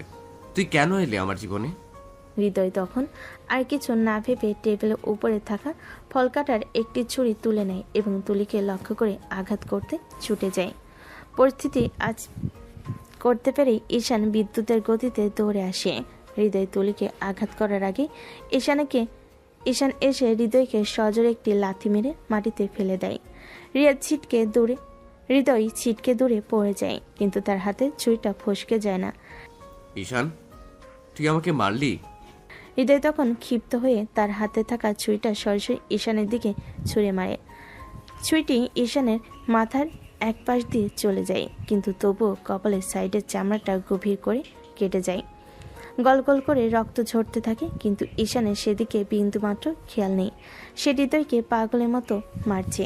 নিজের বোনকে মারতে গিয়ে তোর একবারও বুক কাঁপলো না? একটু দ্বিধাবোধ হলো না তোর? ঈশান তখন উন্মাদের মতো হৃদয়কে একের পর এক ঘুষি আর লাথি মারতে থাকে। তার চোখে তখন শুধু প্রতিশোধের আগুন। ঈশানের বাবা ও তুলির বাবা ছুটে এসে তাকে থামানোর চেষ্টা করতে থাকে। ঈশান, হৃদয়, ছেড়ে দে ওকে। কিন্তু ঈশানের থামার কোনো নাম গন্ধ নেই। সে হৃদয়ের ওপরে ঝাঁপিয়ে পড়ে। তখন তুলি আর কিছু না ভেবে দ্রুত ঈশানকে পেছন থেকে জড়িয়ে ধরে। ঈশান প্লিজ থামো, প্লিজ। তুলি স্পর্শে আত্মার কান্না ভেজা কণ্ঠস্বরে ঈশান যেন মুহূর্তে শান্ত হয়ে যায়। তার শরীরের সব রাগ যেন এক নিমিষে নিভে যায়। সে ধীরে দুর্বল হয়ে আসে, কিন্তু তখনই তার মাথা চক্কর দিয়ে ওঠে। অতিরিক্ত রক্তপাত আর মানসিক চাপের ফলে ঈশান টাল সামলাতে পারে না। ঈশান তুলির বুকে ঢলে পড়ে অজ্ঞান হয়ে যায়। হৃদয় তখনও মাটিতে পড়ে আছে, সম্ভবত অজ্ঞান হয়ে গেছে। ঈশান, ঈশান কি হয়েছে তোমার? ঈশান চোখ খোলো। ঈশান তুমি চোখ খুলছো না কেন? বাবা, আঙ্কেল, ঈশানের কি হয়েছে দেখেন না। ঈশান মা দৌড়ে এসে তার ছেলেকে দেখেন। তুলি, ঈশান বাবা ওঠ, কি হয়েছে বাবা? চোখ খোল। ঈশান ভাই, আমার কি হয়েছে তোর? দেখি সবাই সরো। ওর মাথার কেটে যাওয়া অংশ দিয়ে অনেক রক্ত পড়ছে। ওকে তাড়াতাড়ি হাসপাতালে নিয়ে যেতে হবে। তখন নিজের গায়ে ওড়নাটি টেনে ছিঁড়ে ফেলে এবং দ্রুত ঈশানের মাথায় কেটে যাওয়া অংশে শক্ত করে বেঁধে দেয়। তার কান্না কিছুতেই বন্ধ হচ্ছিল না। সবে দ্রুত ঈশানকে তুলে গাড়িতে করে হাসপাতালের দিকে রওনা হয়। হৃদয় তখনও মেঝেতে অজ্ঞান হয়ে পড়েছিল, কারোর সেদিকে খেয়াল নেই। ঈশানকে দ্রুত হাসপাতালে নিয়ে যাওয়া হলো। ডাক্তাররা দ্রুত তাকে ইমার্জেন্সিতে নিয়ে চলে যান। বাইরে অপেক্ষারত সকলে তখন চোখের পানি ফেলছিলেন। হৃদয়ের বাবা মা চরমলজ্জায় মাথা নিচু করে বসে আছেন। আজ নিজেরই লজ্জা হচ্ছে। এ কেমন সন্তান পেটে ধরেছিলাম? আমি পুলিশকে কল করে দিয়েছি, সবটা বলেছি। তারা এতক্ষণে রিয়াদকে ধরে নিয়ে গিয়েছে হয়তো। রিয়াদ যা করেছে তার শাস্তি তাকে পেতে হবে। তাদের কথার মাঝখানে ডাক্তার ইমার্জেন্সি থেকে বেরিয়ে আসেন। সকলে উদ্বিগ্ন হয়ে তার দিকে ছুটে যায়। আপনি চিন্তা করবেন না, রোগীর এখন আর কোনো বিপদ নেই, সুস্থ আছেন। মাথার আঘাতটা গভীর ছিল, কিন্তু সময় মতো নিয়ে আসার বড় ক্ষতি হয়নি। 30 মিনিট পর কেবিনে শিফট করা হবে, তবে জ্ঞান ফিরতে কিছুক্ষণ সময় লাগবে। ডাক্তার চলে যাওয়ার পরও তুলি অনবরত কেঁদে যাচ্ছিল। তার মনে শুধু অপরাধ বোধ। ঈশানের মা তখন তুলির কাছে যান। তুলিমা, তুমি কাঁদছো কেন এখন? ডাক্তার তো বলল ঈশান এখন সুস্থ আছে। আন্টি, আমার জন্যই সবকিছু হয়েছে। আমি যদি ঈশানকে ছেড়ে না যেতাম তাহলে এগুলোর কিছুই হতো না। তুলির কথা শুনে সকলে অবাক হয়ে যায়। ঈশানের মা বিস্ময় নিয়ে তার দিকে তাকান। ছেড়ে না যেতে মানে কি? কি হয়েছে সবটা খুলে বলো তুলি। তুলির তখন কাঁদতে কাঁদতে অয়নের ব্ল্যাকমেইলিং এর ভয়, বাবার গোপন তথ্য আর ঈশানকে রক্ষা করার জন্য নিজেকে খারাপ সাজানোর জন্য পুরো গল্পটি খুলে বলে। তার কথা শুনে সবাই স্তম্ভিত হয়ে যায়। ঈশানের মা তখন তুলিকে বুকে জড়িয়ে ধরেন। এখানে তো তোমার কোনো দোষ ছিল না, তাহলে তুমি কাঁদছো কেন? তুমি আর কাঁদো না প্লিজ। আমি কথা দিচ্ছি, ঈশান সুস্থ হলেই আমি তোমার সাথেই ওর বিয়ে দেব। না আন্টি, ঈশান কখনো রাজি হবে না। ও আমাকে ঘৃণা করে। ও রাজি হবে কি হবে না সেটা তুমি আমার উপর ছেড়ে দাও, কিন্তু তুমি এখন কান্না বন্ধ করো। তুলি তখন কান্না বন্ধ করে। ঈশানের মা তখন তুলিকে নিজের বুকে ধরে রেখেছিলেন। তিনি তার মেয়ের সব কষ্ট মুছে তিনি তার মেয়ের সব কষ্ট মুছে দিতে চাইছেন। কিছুক্ষণ পর ঈশানকে কেবিনে শিফট করা হয়। রাত তখন প্রায় 11টা। ডাক্তার বলেছেন ঈশানের জ্ঞান ফিরতে সময় লাগবে। তুলির বাবা মা এবং ঈশানের বাবা মা তখন তুলিকে সাহস জুগিয়ে বাড়ি ফিরে যান। তুলি, ঐশী আর ঈশানের মা হাসপাতালে রয়ে যান। তুলি, অনেক রাত হয়েছে, ঘুমিয়ে যাও। বেড তো দুটোই আছে, তুমি বরং ঈশানের বেডে ঘুমিয়ে যাও। আমি আর ঐশী ওই বেডে শুয়ে পড়বো। ঈশানের মা তখন ঐশীকে চোখ টিপ মেরে ইশারা করেন। ঐশী তার মায়ের ইশারা বুঝতে পেরে গিয়ে এগিয়ে আসে। না তুলি, আম্মুর তো বেশি জায়গা নিয়ে ঘুমাতে হয়, আর আমিও একটু নড়াচড়া করি ঘুমের মধ্যে। তাই আমরা কেউ ঈশানের পাশে ঘুমাতে পারবো না। তুমি ঘুমিয়ে পড়ো। কিন্তু আর কোনো কিন্তু নয়, অনেক রাত হয়েছে, ঘুমিয়ে পড়ো। তুলি তখন বাধ্য হয়ে ঈশানের পাশের বেডে শুয়ে পড়ে। সে ঈশানের দিকে তাকিয়ে থাকে, তার মাথায় ব্যান্ডেজ, মুখটা ফ্যাকাশে। তার মনে এখন আর ভয় নেই, আছে শুধু এক গভীর ভালোবাসা। তুলি তখন ঈশানের পাশে শুয়েছিল, গভীর মায়ে তার দিকে তাকিয়ে। ঈশানের ব্যান্ডেজটা বাঁধা মাথা ফ্যাকাশে, ঈশানের ব্যান্ডেজ বাঁধা মাথা ফ্যাকাশে মুখ, সবটাই তার কষ্ট বাড়িয়ে দিচ্ছিল। তুলি মনে মনে বলে, কবে যে এই কিউটি চেহারাটা আবার আমাকে ভালোবাসবে। আমার যে আর ভালো লাগছে না, মনে চাচ্ছে এক্ষুনি বাবুটাকে একটা কিস করি। এ কথা বলে তুলি আলতো করে ঘাড় ঘুরিয়ে ঐশী আর ঈশানের মায়ের দিকে তাকায়। তার দুজনেই অন্য বেডে পরম আয়েসে ঘুমিয়ে পড়েছেন। রুমের হালকা আলোয় তুলি সাহস সঞ্চয় করে তখন ঈশানের দিকে ঝুঁকে তার ঠোঁটে আলতো করে একটি চুম্বন এঁকে দেয়। এরপর সে আর নিজেকে ধরে রাখতে পারে না, ঈশানকে নিবিড়ভাবে জড়িয়ে ধরে পরম শান্তিতে ঘুমিয়ে যায়। শেষ রাত, ফজরের নামাজের সময় হঠাৎ ঈশানের ঘুম ভাঙে। চোখ খুলে সে দেখতে পায় তুলি তার বুকের ওপর পরম আয়েসে ঘুমিয়ে আছে। ঈশান কিছুক্ষণের জন্য তুলির মায়াবী চেহারার দিকে তাকিয়ে থাকে। তার হৃদয়ে কোথাও যেন একটি পুরনো সুর বেজে ওঠে, কিন্তু তখনই তার ঘোর ভাঙে, পুরনো রাগ আর অভিমান ফিরে আসে। এই যে আপনি, উঠুন, সরুন এখান থেকে, আমি এখানে কি করছি? ঈশানের আওয়াজ সবার ঘুম ভেঙে যায়। তুলি ঘুম থেকে উঠে ঈশানকে দেখে প্রথমে ভয় পায়, তারপর আনন্দ আর কষ্টের মিশ্রণে তাকে আবার জড়িয়ে ধরে কান্না করে দেয়।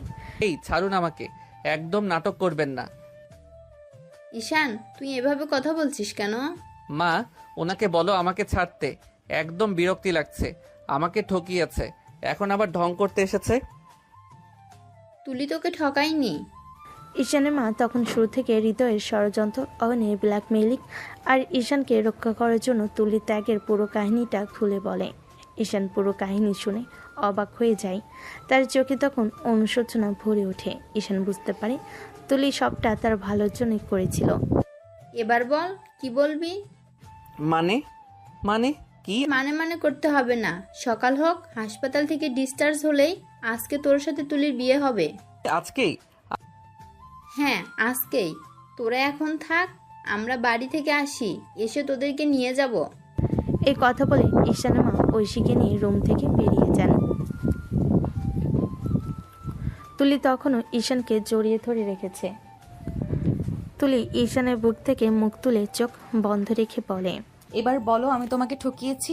আসলে আমি তো তুলি ঈশানকে কিছু বলার সুযোগ না দিয়ে তার ঠোঁটজোড়া দখল করে নেয়।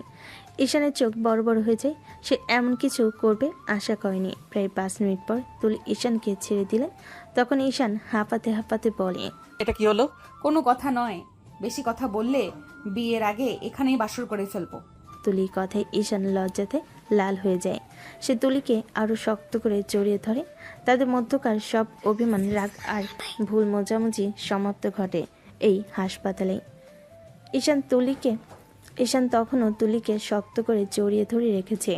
তুলির বুকে মাথা রেখে সে যেন দীর্ঘদিনের সব কষ্ট আর ভুল বোঝাবুঝি ভার নামিয়ে দিল। সকালের মিষ্টি আলো কেবিনের ভেতর এসে পড়ছিল। জান পাখি, তুমি কেন আমাকে সত্যিটা বলনি? এত বছর ধরে কষ্ট পেলে আর আমাকে দূরে ঠেলে দিলে। আমি তো চেয়েছিলাম তোমার ভবিষ্যৎ সুরক্ষিত থাকুক, আমার পরিবারের সমস্যা যেন তোমাকে স্পর্শ করতে না পারে। আর তুমি তখন আমাকে ঘৃণা করো, এটাই সহজ ছিল। তুমি ভুলে যাচ্ছ, তোমার ভালো থাকাটাই আমার সবচেয়ে বড় সুরক্ষা। তোমাকে ছাড়া আমি ভালো থাকতে পারতাম না। আর ঐশী আপুর জীবন বাঁচাতে তুমি যে সাহস দেখিয়েছ, তার জন্য আমি চিরকৃতজ্ঞ। কৃতজ্ঞতা জানাতে হবে না, তার চেয়ে বরং ভালো আমার পাশে থাকতে রাজি তো? রাজি না হয়ে উপায় আছে? তোমার মা তো বিয়ের ঘোষণা দিয়ে চলে গেলেন। তুলি ঈশানের কপালে আলতো করে চুমু খেয়ে বলে, আমার মা নয়, তোমার মা। তাদের এই খুনসুটির মাঝে কেবিনের দরজা খুলে যায়। ফারিয়া হাসি মুখে ভেতরে ঢুকে, হাতে 2টি কফির কাপ। আরে বাহ, আমি ভাবলাম এসে দেখবো ঈশান ঘুমিয়ে আছে, কিন্তু দেখছি বাসর শুরু হয়ে গেছে। ফারিয়ার কথায় তুলি আর ঈশান দুজনেই লজ্জা পায়। তুলি দ্রুত ঈশানকে ছেড়ে একটু দূরে সরে বসে। ফারিহা, তুই এখানে কেন? আমি আসবো না? আমার বেস্ট ফ্রেন্ডকে দেখতে আসবো না? ভাগ্যিস কাল রাতে তুলি আপু তোমাকে জড়িয়ে ধরেছিল, নইলে তুমি তো আজ সকালে উঠেই আমাকে তুলি আপুর নামে মিথ্যা কথা বলার জন্য বকা দিতে। ফারিহা, তুমি কিসের কথা বলছো? আমি কাল রাতে সবটা শুনেছি। আমি জানি ঈশান কেন তোমার উপর রেগেছিল, আর আমি এটাও জানতাম যদি তোমাদের সম্পর্ক ঠিক হয় তাহলে তোমাদের দুজনেরই উপকার হবে। তাই তো তোমাদের দুজনকে কাছাকাছি আনার জন্য একটু চেষ্টা করেছিলাম। তার মানে তুই সব জেনেও আমাকে বলিসনি? যদি বলতাম তাহলে কি তুমি বিশ্বাস করতে? তোমার রাগ তো তখন আকাশে ছিল। আমি চেয়েছিলাম তুলি আপু যেন নিজের মুখে সবটা বলে। তখন ঈশান ফারিয়ার দিকে তাকিয়ে আসে। সে বুঝতে পারে ফারিয়া শুধু তার ভালো বন্ধু নয়, সে তুলিরও একজন শুভাকাঙ্ক্ষীও। তুলি তখন উঠে ফারিয়াকে জড়িয়ে ধরে। ধন্যবাদ ফারিহা। এখন এসব ছাড়ো, কফি খাও। আর ঈশান, তুমি এখন কেমন ফিল করছো? মাথাটা একটু ভার, কিন্তু এখন তোমার জান পাখি আমার পাশে, তাই সব ঠিক। তাদের মধ্যে তখন হাসি ঠাট্টা চলতে থাকে। কেবিনের ভেতরে তখন ভালোবাসা আর বন্ধুত্বের এক মিষ্টি পরিবেশ সৃষ্টি হয়।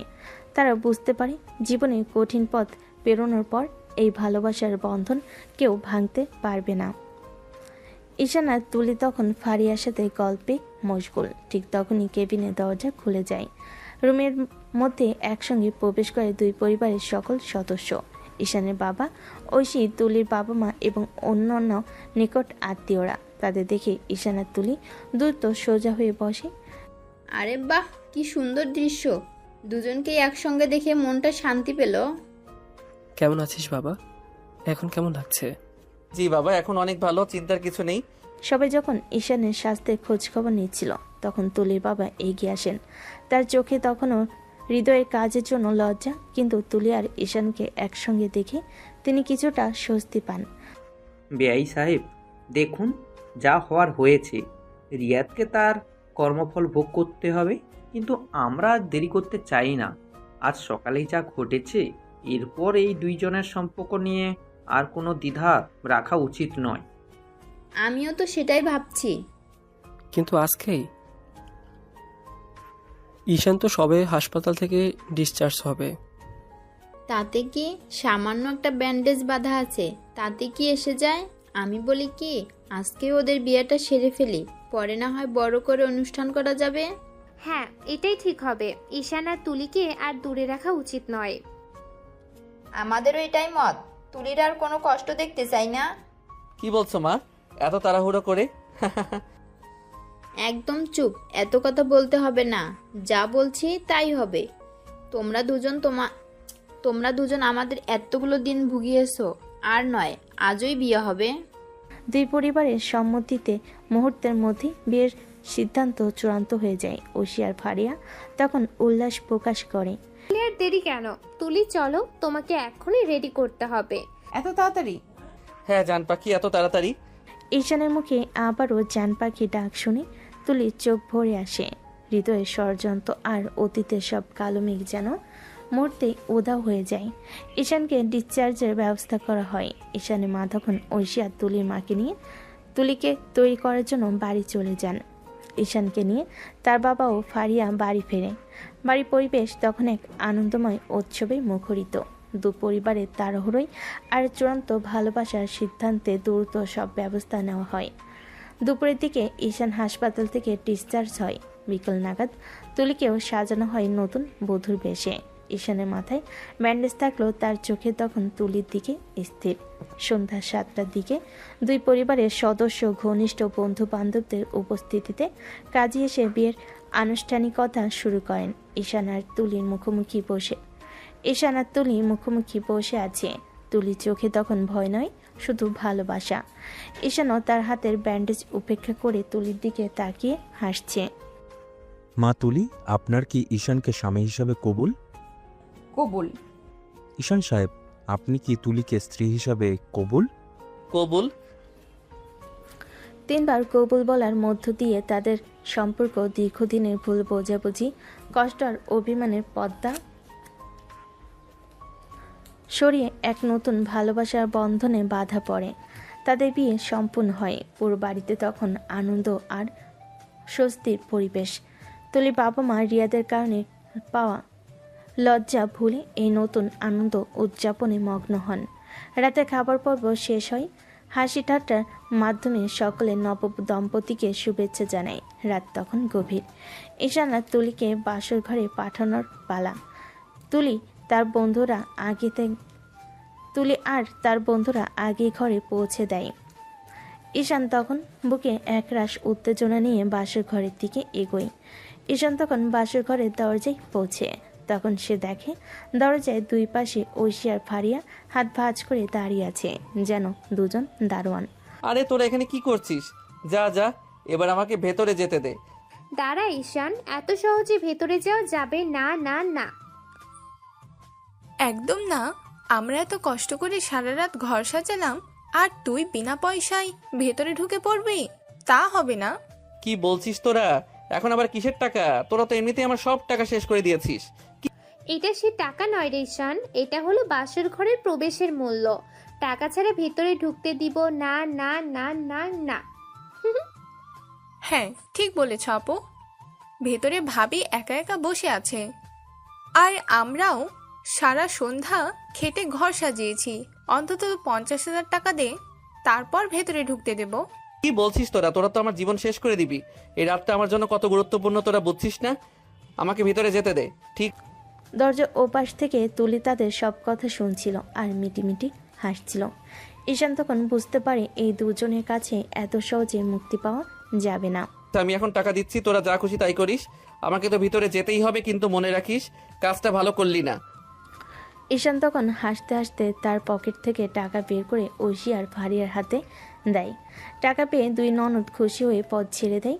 ঈশান তখন দূরত্ব পায়ে বাসর ঘরের ভেতরে প্রবেশ করে, দরজার ছিটকিনি লাগিয়ে দেয়। ঈশান তখন বাসর ঘরের ভেতরে প্রবেশ করে। তখন তার হৃদস্পন্দন দ্রুত হতে থাকে। ঘর জুড়ে বেলি আর গোলাপের সুবাস। তুলি তখন বিছানার একপাশে ঘোমটা টেনে বসে আছে। ঈশান ধীরে ধীরে দরজার ছিটকিনি লাগিয়ে তার দিকে এগিয়ে যায়। আমার জান পাখি। ঈশান তুলির সামনে হাঁটু গেড়ে বসে পড়ে এবং আলতো হাতে ঘোমটা তুলে দেয়। তুলির লাজুক মুখটা দেখে ঈশানের মুখে হাসি ফোটে। তার সদ্য হওয়া স্ত্রীর চোখ তখন জলে ভরা। কাঁদছো কেন? আজ তো আমাদের খুশির দিন। আমি বিশ্বাস করতে পারছি না ঈশান, মনে হচ্ছে আমি কোনো স্বপ্ন দেখছি। এত সহজে আমাদের সব ভুল বোঝাবুঝি মিটে গেল, আর আমরা আজ একসাথে। ঈশান তখন তুলির কপালে আলতো করে চুমু দিয়ে বলে, এটা স্বপ্ন নয় জান পাখি, এটা সত্যি। তোমার সাহস আর ভালোবাসার জয়। ঈশান তখন বিছানায় উঠে বসে এবং তুলিকে নিজের কাছে টেনে নেয়। তুলি ঈশানের বুকে মাথা রাখে। ঈশানের মাথায় ব্যান্ডেজ বাঁধা দেখে তুলির চোখ আবারও চিকচিক করে ওঠে। তোমার মাথাটা, এটা দেখে আমার খুব কষ্ট হচ্ছে। এটা ভাইয়ার। চুপ করো, শোনো। আজ থেকে আমরা শুধু আমাদের কথা বলবো, অতীত আর অন্য কারো কথা নয়। তোমার এই কিউট বরটাকে এখন ভালোবাসায় ভরিয়ে দাও। তুলি তখন হেসে ওঠে। সে ঈশানের বুকে মাথা রেখে আর পাঞ্জাবির বোতামগুলো খুলতে শুরু করে। এখন আমার শুধু একটাই কাজ, আমার বাবুটাকে সারা জীবনের জন্য নিজের করে নেওয়া। আমি তো তোমারই জান পাখি, চিরকালের জন্য। ঈশান তখন আর অপেক্ষা না করে তুলিকে নিজের কাছে টেনে নেয়। তুলি ঈশানের ঠোঁট ডুবিয়ে দেয়। দুজনের ভালোবাসার বাঁধন তখন পূর্ণতা পায়। তাদের দীর্ঘদিনের দূরত্ব, অভিমান আর লুকানো ভালোবাসা সবটাই যেন আজ রাতে এক হয়ে যায়। কেবিনে তখন শুধু দুই হৃদয়ে ভালোবাসার শব্দ। সে রাতে ঈশান আর তুলি তাদের ফেলে আসা দিনগুলোর গল্প করে, একে অপরের কাছে তাদের অব্যক্ত অনুভূতি প্রকাশ করে। তাদের এই বাসরাত কেবল শারীরিক মিলন ছিল না, ছিল দুই আত্মা এবং দুই পরিবারের পূর্ণ মিলনের এক পবিত্র বন্ধন। অবশেষে তুলি এবং ঈশানের ভালোবাসার গল্প তাদের জীবনের সবচেয়ে সুন্দর মোড়ে এসে থামল। দীর্ঘদিনের ভুল বোঝাবুঝি, পরিবারের গোপন ষড়যন্ত্র এবং হৃদয়ের হিংস্রতা সব কিছুকে পেছনে ফেলে তারা এক হলো। তাদের পূর্ণ মিলন কেবল দুটি মানুষের নয়, বরং দুটি পরিবারের মাঝে নতুন করে শান্তি ও বিশ্বাসে প্রতিষ্ঠা করল। ভুল বোঝাবুঝির আড়ালে লুকিয়ে থাকা আত্মত্যাগ এবং নিঃস্বার্থ ভালোবাসা, পারিবারিক সম্মান ও ঈশানের জীবন রক্ষার জন্য তুলির কঠিন সিদ্ধান্ত এবং পরবর্তীকালে ঈশানের পরিবারের প্রতি তার বিশ্বাস ও সাহসিকতা কিভাবে তাদের সম্পর্ককে চূড়ান্ত পরিণতি দেয়, তাই এই গল্পের মূল উপজীব্য। ভালোবাসার পথে ঘৃণা, ষড়যন্ত্র এবং অহংকার বাধা হতে পারে, কিন্তু সত্যতা ও আত্মবিশ্বাসের কাছে তা সবসময় পরাজিত হয়। গল্পটি আমাদের অনেক কিছুই শিক্ষা দেয়। তাড়াহুড়ো করে কাউকে বিচার করবেন না। সম্পর্ক ভাঙার আগে বা কারোর আচরণের জন্য তাকে দোষারোপ করার আগে তার পেছনের সত্য এবং কারণ জানার চেষ্টা করুন। ভালোবাসার জন্য সাহস প্রয়োজন। কঠিন পরিস্থিতিতে নিজের এবং প্রিয়জনের ভালোর জন্য সাহসী সিদ্ধান্ত নিতে ভয় পাবেন না, এমনকি যদি এর জন্য সাময়িকভাবে খারাপ সেজে থাকতে হয়। সত্যের জয় অনিবার্য। মিথ্যে এবং ষড়যন্ত্রের জাল ক্ষণিকের জন্য সফলতা আনতে পারে, কিন্তু সত্য একদিন ঠিকই প্রকাশ পাবে এবং ভালোবাসার বন্ধনকে রক্ষা করবে। তো দর্শক, চলে যাওয়ার আগে অবশ্যই একটি সুন্দর কমেন্ট করে লাইক দিয়ে ভিডিওটি শেয়ার করে দেবেন। আর নতুনরা কিন্তু অবশ্যই চ্যানেলটি সাবস্ক্রাইব করতে ভুলবেন না। আর আপনাদের কাছে দুঃখিত, আপনাদের কাউকেই বিয়েতে দাওয়াত দিতে পারলাম না, সবাই ক্ষমা করে দিবেন। পরের বার অবশ্যই দাওয়াত দিব। আল্লাহ হাফেজ। সমাপ্ত।